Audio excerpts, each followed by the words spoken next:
Also want to hit a couple other news and notes. Did a little bit of a Chicago buffet sports style today. Remember, follow us at Sports Talk Shy on all of your socials. And you can follow me at Joey Sports Guy if you want to. Okay, let's keep this brief. The first one I'm going to go really short on right now because it's super, super early. The Chicago Blackhawks, not off to the best start on the planet. Connor Bedard facilitating, looking so smooth. The vision is fantastic. The way he's setting people up right now, I have no complaints there right now. You can tell they're kind of fiddling a little bit with the top two lines just to try and see who the best partners are with Connor Bedard. And I'm fine. Tinker. I mean, this is the time to do it. This is the type of season to do it.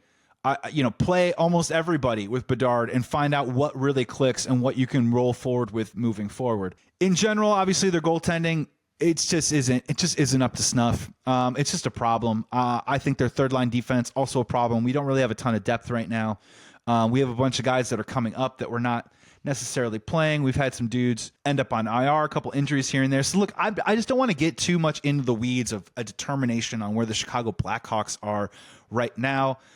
They're probably right along the lines of what we thought they were going to be. Not a playoff team, hopefully more improved. Hopefully a team that maybe by the end of the season is at 65, 70 points, which is way off a playoff mark, but is easily 20 points better than they were the previous season.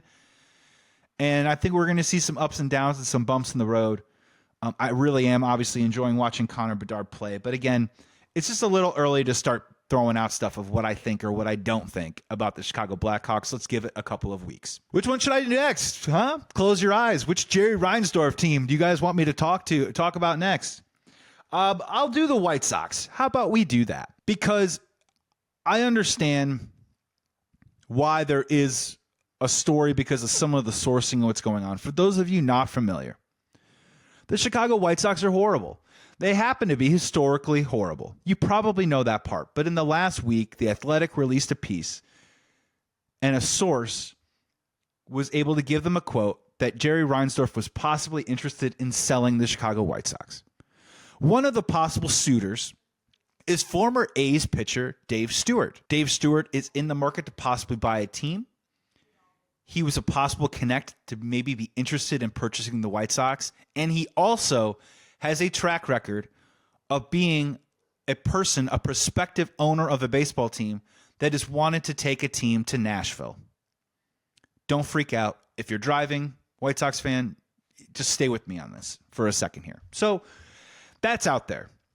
Now, in my personal opinion, I do not foresee. I would be stunned. I would be shocked if Jerry Reinsdorf sold the Chicago White Sox knowing fully well that the new owner was going to come in and immediately move the team out of Chicago. That personally doesn't make any sense. One, from a financial aspect, why wouldn't Jerry just move the team out of town himself and get these great tax breaks on the new stadium and all this new licensing and all these new advertising dollars and guarantee the fact that at least in the first year, your attendance is going to spike and you're probably going to make a profit on attendance solely alone? Why would you just sell that to somebody else? If you're really looking to cash out, I mean, it just doesn't make any sense. The other part about that too as well is I want to believe, and this is hokey and it's romantic, and I know Jerry Reinsdorf has gone from a person that we admired and applauded and a person that I think we were proud to have as an owner of a Chicago sports team here in Chicago for many, many years. I think he's gone a little bit more to public enemy number one, probably someone that's a little more reviled than he's ever been in his legacy tenure here in Chicago. I mean, I personally think that he just wouldn't do that to Chicago. I know that's silly, but let's be real. Jerry Reinsdorf, I think ultimately wants to keep the team here in Chicago.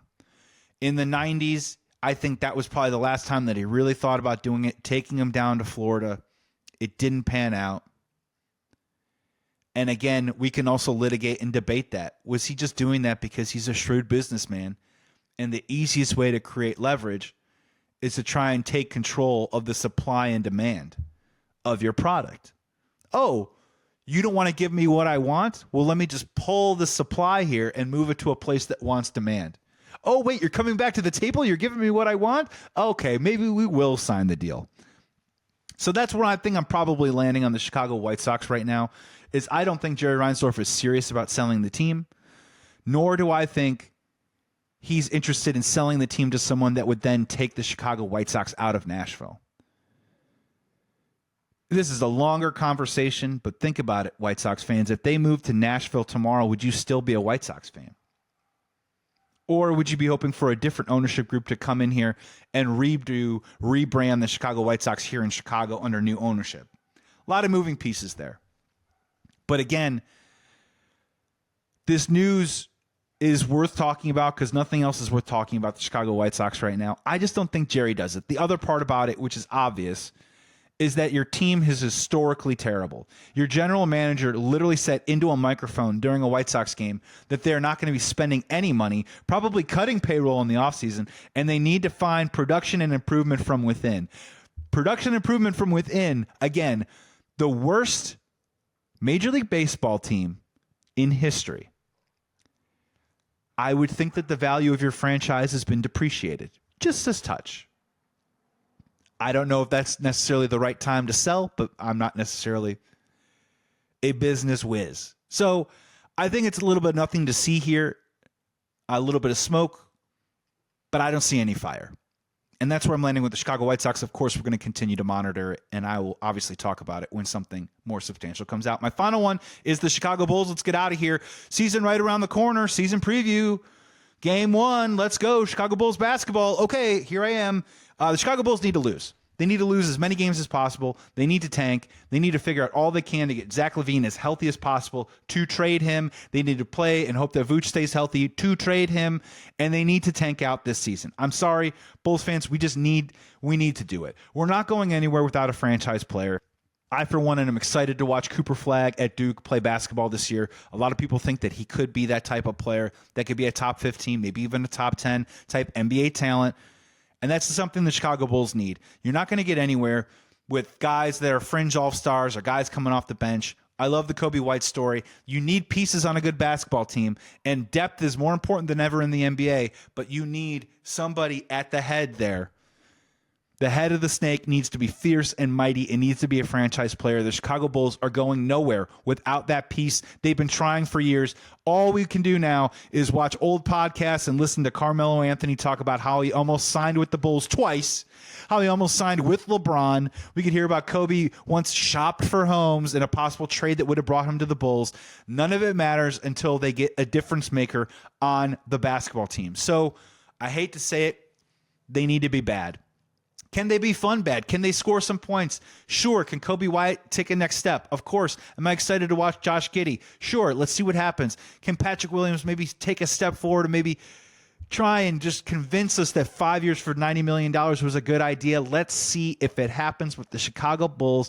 They need to be bad. They need to be as bad as possible. There are many awful teams in the NBA, so you need to be the best at being bad. Look at what's going on in San Antonio right now. If the Chicago Bulls were smart, they had just jumped ship a couple years ago to even get the lottery balls and the opportunity at Wembanyama. It changes everything for a decade, okay? And I know it's tough. It doesn't mean that you're automatically going to get the number 1 pick. And it also sometimes means if you're Atlanta, you're bad for 3 or 4 years, you finally get a bite at the apple, and you end up with Trae Young, right? Who is a very good all-star type player, but he's probably not a superstar. You can swing and miss. It happens all the time. But Chicago Bulls fans, I promise you, we need to start swinging. There is no point putting together a 40 to 44 win basketball team. I get it. It may be fun. It may be easy to get you through those cold nights in February, but we deserve better. It's been way too long. We need to tank. We need to be bad. We need to do everything we can to get into at least the top 2, top 3 of the next NBA draft. That's where I land on that. Am I going to root for the players? Yes. Am I going to cheer certain victories? Of course. But other than that, Bulls, I'm begging you, tank. Take it down. Take it down. Throw in the towel. It ain't happening this year, so do the right thing and put us in the best position you can to succeed in the future.